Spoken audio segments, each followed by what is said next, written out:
Bonjour à tous les chevaliers de la CLU. Bonjour. Et merci de répondre activement à notre invitation. C'est par rapport à la sortie de la chanson Congo et Kobomba. Il est un vrai patriote, il a pensé à notre pays. Donc il a sorti cette chanson. Donc il a déjà eu à sortir un album en 2018. L'album s'intitulait Le Bon Moment. Donc ça, c'est son deuxième enfant, comme on le dit. Donc, sans plus tarder, je vais déjà lui passer la parole pour qu'il passe à la présentation, d'abord à sa propre présentation et à la présentation de son équipe. Je suis auteur-compositeur de la chanson Congo et Kobomba, réalisée récemment. Et je suis accompagné de mon équipe qui m'ont soutenu à la réalisation de cette œuvre. À ma gauche, c'est le secrétaire. À ma droite, c'est ma fille, à qui tout ça là qui œuvre ensemble. Et l'autre, c'est aussi mon fils. Quand je les appelle les enfants parce que la Zabano a beaucoup de livres, la kit, la famille. Oui, donc ils m'ont soutenu et puis mon frère qui est au point là. Parce que dans les images, vous allez constater que Naïbina Bango et Bango de Bassali qui peuvent réaliser et on a mis sur la vidéo. Qui peut éviter Binoto pour collaborer avec Binoté pour la handicap pour la œuvre alors que c'est une œuvre patriotique pour couper sa conscience. Et tout à l'heure, je vais lire un peu ces petits discours de tout ça là pour que le peuple congolais, pour nous, soit pour la musique, avec moi pour comprendre. La chanson, elle est patriotique. Son impulsion thématique tire son origine dans la Constitution, en son article 63, qui stipule que tout Congolais a le devoir et droit sacré de défendre le pays. La chanson est focalisée sur le changement de mentalité. En effet, ce titre comporte deux points majeurs. Le premier point, c'est le changement de mœurs. Le deuxième, c'est le patriotisme. Dans le changement de mœurs, tout Congolais doit éviter le tribalisme, l'égoïsme, la paresse, les injures publiques, le vol de deniers publics. Bref, lutter contre les antivaleurs. Le patriotisme, tout Congolais doit soutenir les institutions de la République et ses animateurs. Respecter la Constitution, avoir le respect mutuel entre les dirigeants et les dirigés, et tant d'autres. En guise de conclusion, tout Congolais doit réaffirmer avec foi que Congo et Kobomba, paix Bandi Kobomba. Tous reprenons conscience, chacun dans son domaine, tout en privilégiant l'intérêt général. C'est ça mon discours pour notre chanson Congo et Kobomba. Et je vous remercie. Je me nomme au nom de Trésor Boma, RTV, ainsi que Super Promo 243, chaîne internet. Motuna Nanga Liboso, Koyeba, je pense que pour ça l'album, pourquoi Kaka, Congo et Kobomba. Derrière ça, on doit s'attendre à la Nîmes. Parce que déjà, nous avons besoin de toujours humain. Le régime va sur la pinate. Je suis qu'on est au salon, c'est la Nîmes à retour, Congo et Kobomba. Et puis, Yami Balé, tant qu'on réalisait Congo et Kobomba, na composer Nzembouana, ni inspiré pour composer Nzembouana. Il y a José Nzita qui a chanté sur le Congo. Il y a aussi d'autres dont les noms m'échappent, mais que je vois souvent le matin en antenne A. Et à vous, est-ce que c'est pour suivre les autres? Est-ce qu'en vous êtes animé de ces sentiments patriotiques? Ou bien vous suivez un intérêt? Ma question est celle de savoir, album en soi, ils doivent contenir combien de titres? Et puis, par rapport à la chanson Congo Kobonga, quel est votre message clé? Message clé, ça vraiment nous, population congolaise, nous sommes beaucoup pour saisir par rapport à la chanson. Et puis, qu'est-ce que vous allez faire concrètement pour faire, comment dirais-je, pour promotion et même dans ma fin fond, de partout, qu'est-ce que vous allez faire concrètement pour faire promouvoir Nzembo comme il a maquignon Je me réfère à verset Moko Elobi. On doit tout le temps souhaiter le bonheur pour notre nation. Parce que notre bonheur en dépend. C'est l'une des phrases que j'ai mis dans Nzembo. Ils ont un peu insensé Moka Nangana la Kilarango Mabe. Donc, dans le contexte, directement, on va répondre à Naoki, Mama, Atuni. Message clé, c'est que tu dois apporter changement de mentalité. Il y a un sujet où le partout, soit mon cas, et l'homme qui a un peu mabé, ils ont tellement répandu le sujet. Tu es vraiment plus qu'à insister pour que ça batte tout c'est notre nation, on a intérêt à bénir. Et pour la question pas trésor, nous l'avons fait patriotiquement. Donc c'est par passion. En tant que patriote, c'est ma première pierre. Pour le soutien pour son avancement. Voilà, la deuxième question vient de M. José Moussangana, Antena. Sa question est sexy.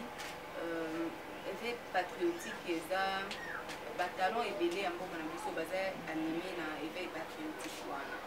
Notamment José Ndita et les autres. C'est pour eux, on a parlé, il faut qu'on ait animé pour oui, je suis juste animé d'un amour patriotique. Donc là, la zone c'est par amour. Tout ça, on a soutien quelque part et on s'entend à rien. Et on n'a pas une vision politique pour tout ça la œuvre. On a étant patriotique, étant patriote, de tout ça l'œuvre Oyo pour la Madame Karine, question l'album contient combien de titres et puis le message clé de la chanson. Oui. Et comment est-ce que vous avez s'organiser pour faire la promotion de la chanson et pour Tatina Barreau ya Capital Néambo. Merci beaucoup.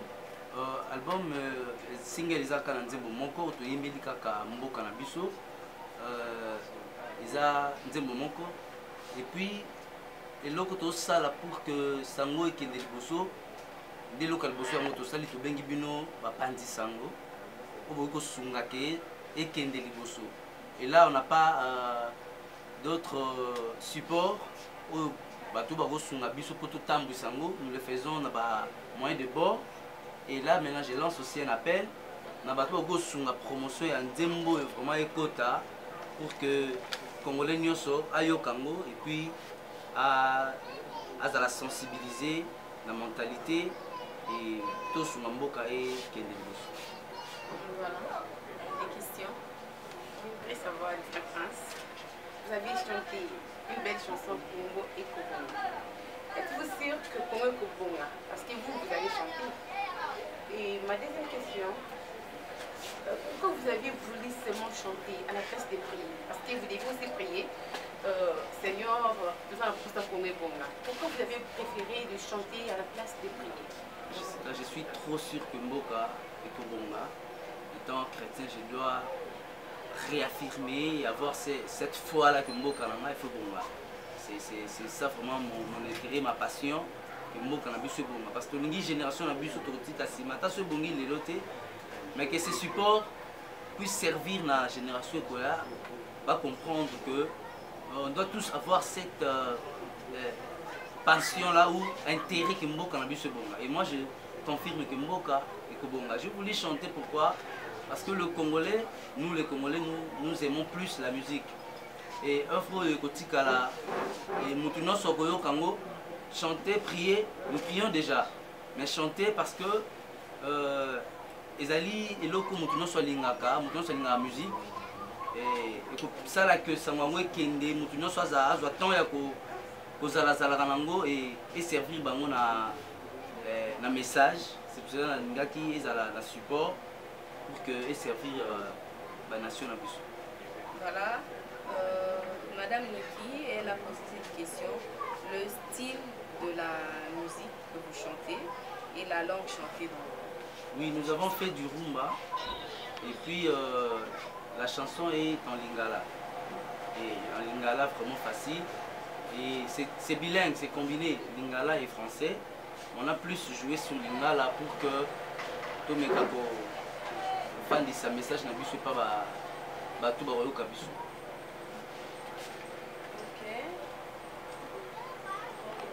Na linga quitté ça la message moko la kolobande ni fixé toujours position moko. Donc c'était un message aujourd'hui congolais en général, ba autorité na batu bazo kamba biso na biso batu zo kambama mutu nyonso azo se retrouver dans kata nzembo parce que lorsqu'on parle d'un patriote, les gens voient et les autorités et tous les Congolais inscrits tant citoyens et na kata mboka na biso.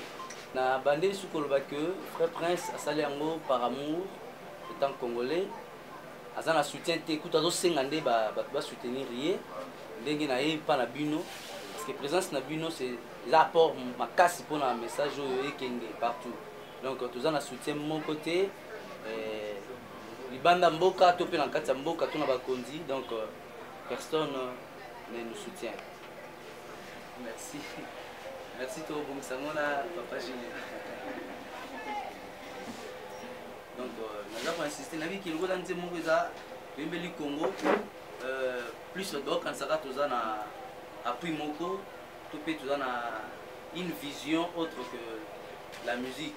Alors que nous l'avons fait et réalisé par amour. C'est le patriotisme. L'idéal, c'est le patriotisme. Tout ça là.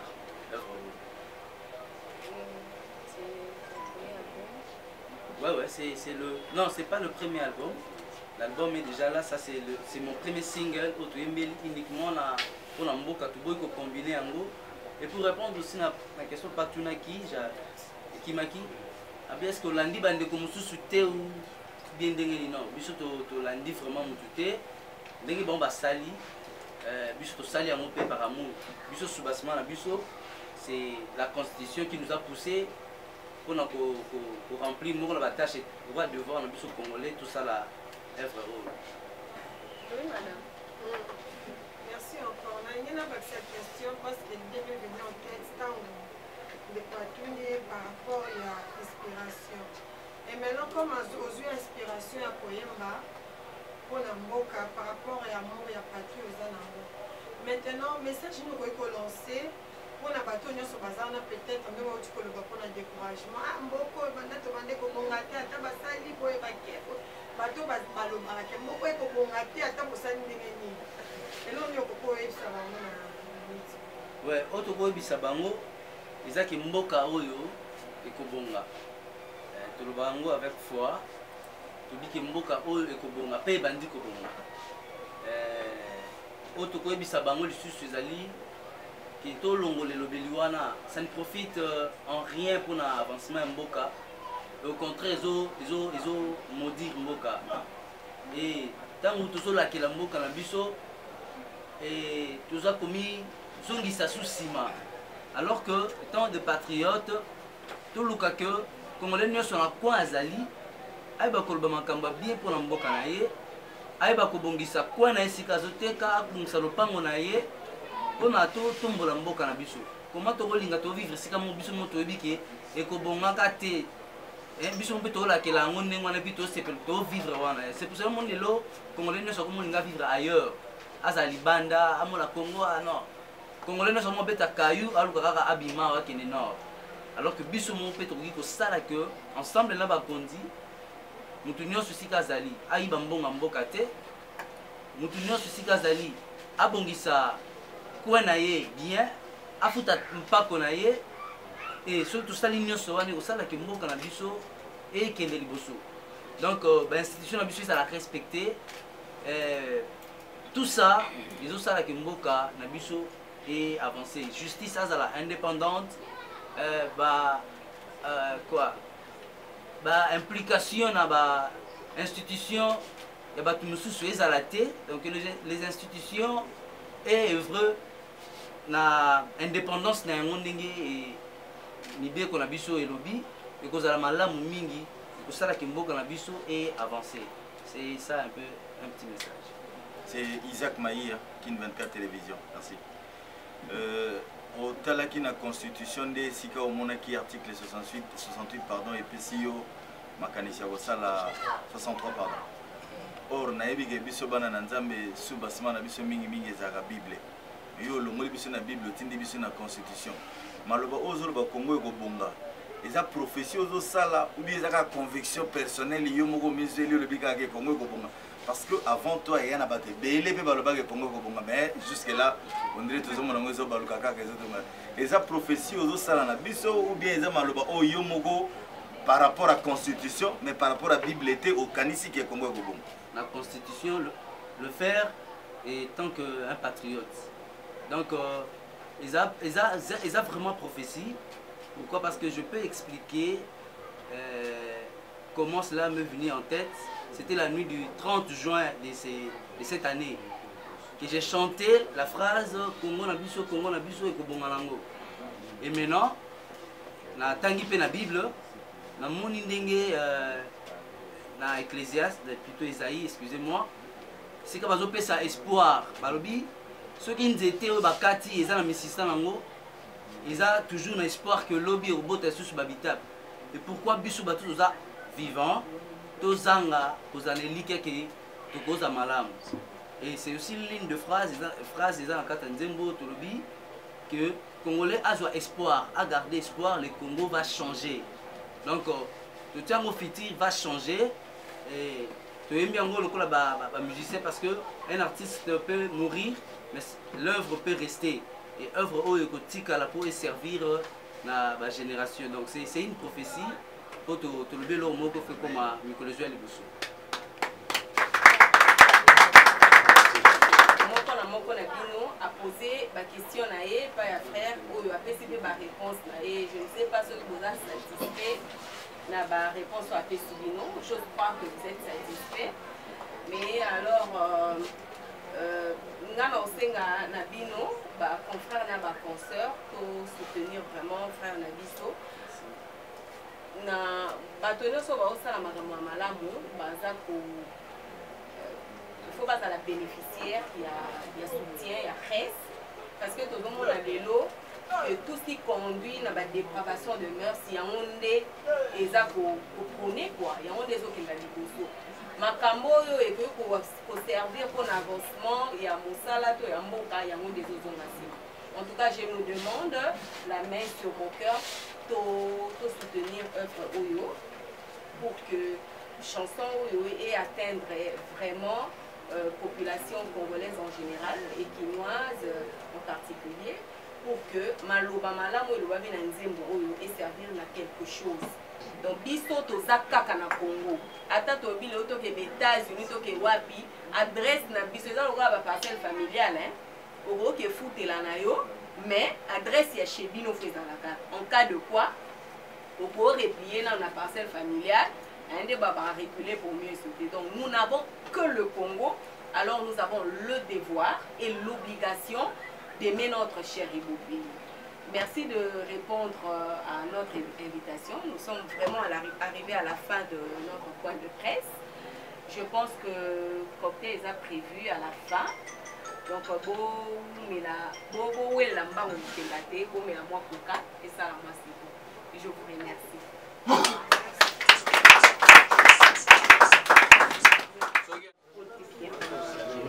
Non plus, mais l'avenir a ses réalités. Mais ce n'est pas notre passion d'être politicien. On est homme de Dieu, on les reste. Et si l'avenir nous attire dans ce coin-là de la politique, on peut toutefois y adhérer. Ça ne va pas nous empêcher. Alors, parce que ça va être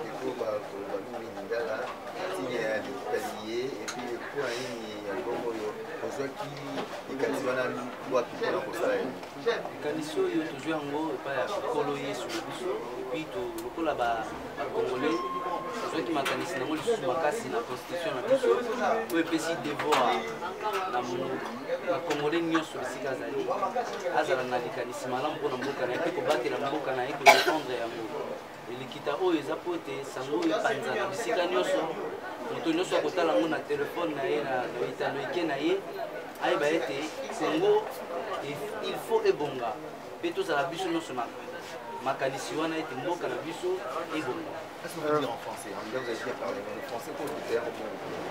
Ouais, nous disons que le Congo doit changer. Tout Congolais de partout ailleurs où ils sont, ils doivent retenir que c'est notre nation. Nous avons plein de droits et devoirs de l'aimer et savoir que le Congo doit changer et ça change déjà. Frère Prince.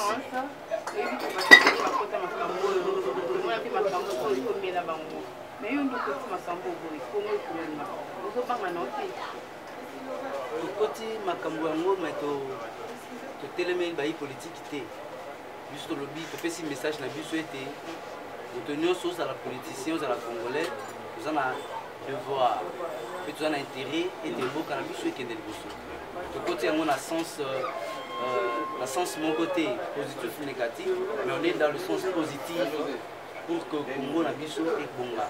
C'est un intérêt général.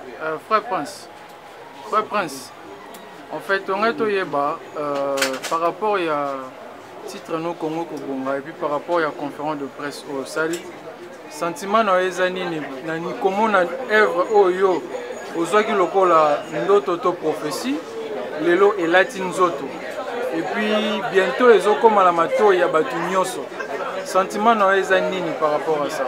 Sentiment eza ya esengo mpe naza na confiance na bino bayo kosunga biso kokomisa message bisika nyonso sentiment eza vraiment ya esengo makasi e tosengi na bino mpena bayipanzi sango po panza sango oyo po ete congolais nyonso akozwa message oyo ayamba yango mpenza e tolinga yango ete mboka na biso ebonga.